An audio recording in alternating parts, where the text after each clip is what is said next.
Warmind has been out for a little over a week now, and I guess that means it's time for some thoughts on the expansions. That's what we're gonna do today. Okay, cool. Let's start with the story, since that's the first thing we did. I don't know about you guys, but I know I am really tired of killing godlike beings in friggin' story missions. I'm so tired of it. It is the lamest thing. There is never any tension ever. We know this campaign is going to be over in 2 hours. We all know it. How many gods are we going to kill by ourselves? How many world-ending events are we going to stop by ourselves? Zol is a friggin' worm god, and we're killing him with a fire stick and some bullets. Really? I get that Rasputin is charging these Valkyries and stuff, but my god. We got very little info about Zol, about Nokris. Things just kind of got shoved along because they have to get shoved along because the campaign is brief. It's not that long. It's only 4 or 5 missions. And why do campaigns with endings like this happen?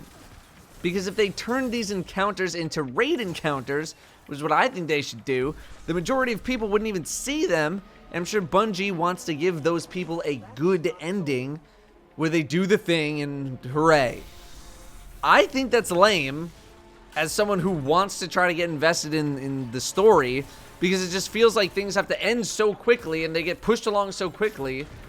But this isn't a problem unique to Warmind. It feels like this has happened on the majority of the expansions.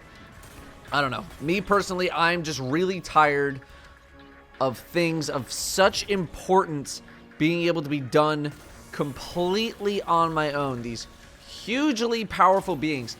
Nokris is one of the sons of Oryx, and Zol is one of the worm gods. And the worm gods are some of the most powerful beings in the whole universe, if I understand correctly. Kill them with a fire stick. Neat.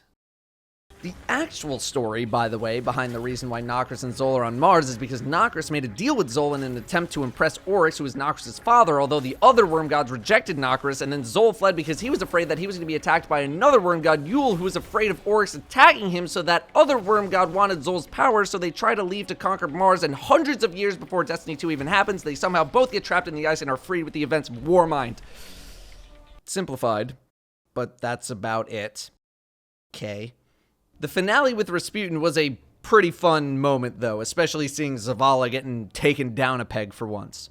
Despite all that, there was more to exploring the story of said campaign with Warmind than there was with Curse of Osiris, or at least it felt like there was, so I guess that's a step up. And look, I get that adventures probably do some of the explaining of stuff in the main story. The Nokris strike actually talks about Nokris to some degree.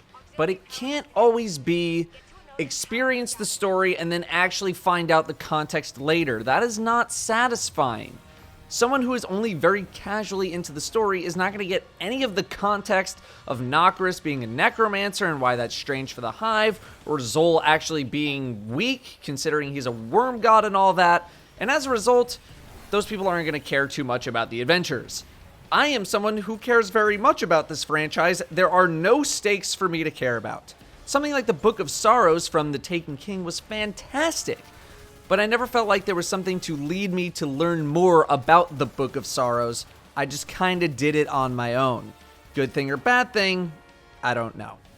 On top of that, 2 of the story missions are converted into strikes, or maybe the strikes are converted into story missions at this point, who the hell knows. Now, I get why it's done this way. It's probably because it's easier and cheaper to produce. Making story missions really expensive because those missions are only played once. But no one cares about how video games are made, and it makes Blighted Chalice look like King's Fall in the eyes of some players. I think it would be fine if these story missions were turned into strikes on top of a couple of unique strikes. PS4 had gotten exclusive unique strike with Warmind. What I will say is that from strictly a gameplay perspective, I really enjoy the Nokris strike. It's got a solid mid-strike boss, and the Nokris encounter isn't too shabby either. It's actually kind of tough depending on your difficulty. Prestige mode kicked my ass for a little bit. Will of the Thousands I'm not as enthused by, but I think that's partly because I'm soured by the story experience, and that just comes back to haunt me every time I play it, but it's also not too bad. As for heroic strikes from a gameplay perspective, solid. They feel difficult enough that I need to be careful with how I roam around and I can't just do whatever I want, but not too hard that I feel like I'm doing a prestige level activity or that I need to go into super try-hard mode in order to get them done. Modifiers keep things somewhat interesting on a day-to-day basis, although certain mods like Grounded put a damper on part of Destiny's fun, which is movement. I think if Grounded is going to be as lethal as it is, maybe combine it with Airborne by default to make it a risk-reward kind of situation. I don't know. Escalation Protocol has been getting quite a good amount of feedback from the community in terms of not actually being able to do it. This is one activity that I really wouldn't mind seeing getting some matchmaking. It is not designed raid style. The mechanics are simple to figure out for the most part, and the main problem with Escalation Protocol right now seems to be just getting the people to do it. Part of the reason I think people aren't finding others to do it is because a lot of people are still leveling up. A 350 level player is essentially worthless outside of the first couple of waves of EP. So all people are actually finding are people who don't want to do it.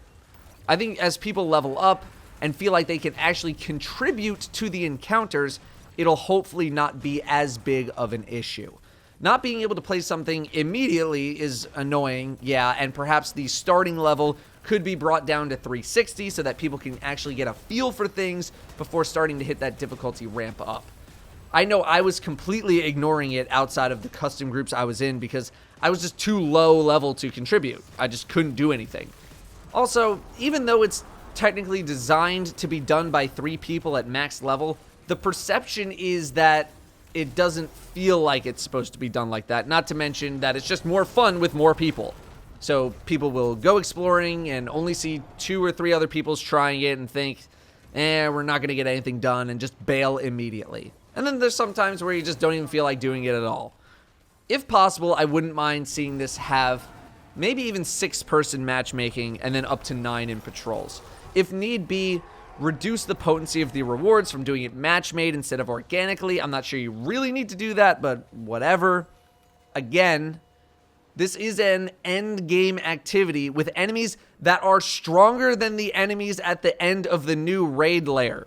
It makes sense that you as a 360 in a max level activity with 2 of your friends are not going to be stomping through it during the first or even second week. Is there a chance that by the time a lot of the player base is of an appropriate level that people just won't even be around anymore to do this? Yeah, absolutely that risk is there for sure. Also, I hope Bungie starts to evolve on this. I wouldn't mind seeing a more defined horde mode, firefight type experience in Destiny, one that could be match-made, that could go on forever. This is the closest thing we've had to that experience. It's pretty decent fun, especially in a 9-man, and if Bungie pushed it a little bit more, who knows? Maybe we got something there. From a gameplay perspective, Escalation Protocol, pretty fun, especially in the 9-man. I want to see it as we get up to those max levels and see how many people we actually need for it. But when you can get a group together and grind it out for a little bit, it's a pretty fun time. We'll probably end up talking about the Spire of Stars raid lair in another video, but I did really enjoy the fact that the final encounter is a high power level experience, combined with the fact that it wasn't very easy to just get max light in 3 days, at least for the average player. It was the hardest day 1 raid experience I've ever had, but once people start getting up in light level, I think people will find it much more tolerable. It was definitely much more tolerable during the second week after a new set of milestones and resets, and I got my light level up. The raid was well done. It has been the one experience in Destiny that has consistently been top-notch. I'm glad the first encounter was actually somewhat engaging instead of Eater of Worlds first encounter, which was basically, hey, there's some dudes here, just kill them, and you're done. At least this first encounter had something to it. What was not well done was the loot. The Titan armor set is really close to a reskin. It's ridiculous. This Titan set is probably what the Eater of Worlds ornaments should have been, and I don't think this set would have even done that justice. Boring. Not good. Not good at all. We'll also talk about exotics much more in depth in another video, but the exotic weapon tuning was a much needed breath of fresh air in the sandbox. Weapons like Graviton Lance, Sweet Business, Darcy have all started shining again in their performance and fun factor. Hell, I think Crimson might be one of my new favorite guns for PvE, and I railed on that thing for being terrible. So, well done there. As for PvP, I have yet to step foot into competitive at all, but now that some matchmaking tweaks were just applied to the game, I'll be giving it a shot very soon. As I'm sure many PC players are aware, PC is pretty much dominated by two organizations, along with a lot of account recoveries and boosting going on. I run into people from one of these two groups in the majority of games that I play on PC. I am not good enough to beat them, nor will I ever be, therefore I do not bother anymore, which sucks because I'd love to enjoy PvP again, so maybe I'll just go back to console. That being said, things are still very much team shot central. If you don't stick with the group, you are probably going to die a lot. I find this incredibly boring for Destiny. We've had this discussion already. One thing I've seen near global disdain for is the losing streak in Glory competitive, and I can't say that I'm looking forward to going on my inevitable losing streaks. If you're on console, be sure to let me know how the competitive experience is going in the comments. I will say that if I ever decide to PvP again, that having a Valor bar just kind of go up and make some progress towards some sort of goal will be nice. I think part of why Warmind feels like it's so much better than Curse of Osiris is Season 3, although let's not pretend that Osiris set very high bars in the first place.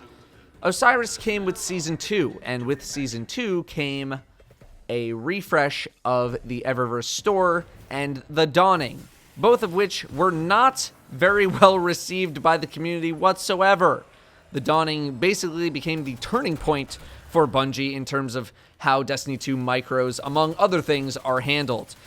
Nothing else really happened. And if things did happen, I sure as hell don't remember them because those other things left such a sour taste in my mouth that I've forgotten everything else. Season 3, on the other hand, came with exotic weapon tuning, private matches, ranked Crucible, and more available Crucible maps, heroic strike modifiers, more vault space, and yeah, an Eververse store update, but a store update is a bit more acceptable with all of those other things combined. Weird how building some goodwill with your community will get them off your back a little bit about microtransactions. Who would have thought? Nightfall scorecards were actually expanded upon, adding modifiers to your card that can give you bonus multipliers. I made these pictures over 3 years ago, and I'm glad it has finally shown up in-game to some degree. Now all we need to do is incentivize it a little bit better, and maybe we'll have something going there. However, I don't know if I should be happy that heroic strikes are more fun now and more engaging, and strike scoring is being expanded upon, or mad that it took this long to get these activities back into gear. I guess both. But from purely an expansion perspective, just the expansion, not Season 3, Warmind still delivers the typical $20 Destiny expansion experience. A 2-hour campaign, new patrol area, vendor refresh, a couple of strikes, some other activity thing, and a raid lair. I would equate Escalation Protocol to Infinite Forest in the other activity thing slot, and Protocol is a billion times better than the Infinite Forest. I really don't know why the Forest was hyped at all when it was basically just a loading zone. I would say the Mars patrol area is better than Mercury because it's larger and you can go into the story mission areas, and while I personally don't care about that specifically too much, I know other people care about it a lot, so that's good that you can do that. There's also collectibles to go hunt, exotic masterworks to go chase, stuff like that, which was nice to have back in the game, no matter how short-lived something like data memories ended up being. While this expansion is better than Curse of Osiris, it's not so much better that the game is saved and the riots can end and we can all go home. If Curse of Osiris was a sailboat moving in the wrong direction, Warmind is the process of slowing that boat down and getting it turned around.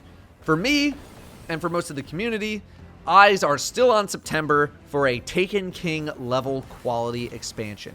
If you do want to pick up Destiny again, I would say this expansion is a much better purchase than Curse of Osiris was, but if you're not someone who is as invested in Destiny, September will be your month, and it will be Bungie's do or die month, and we have 4 months to go.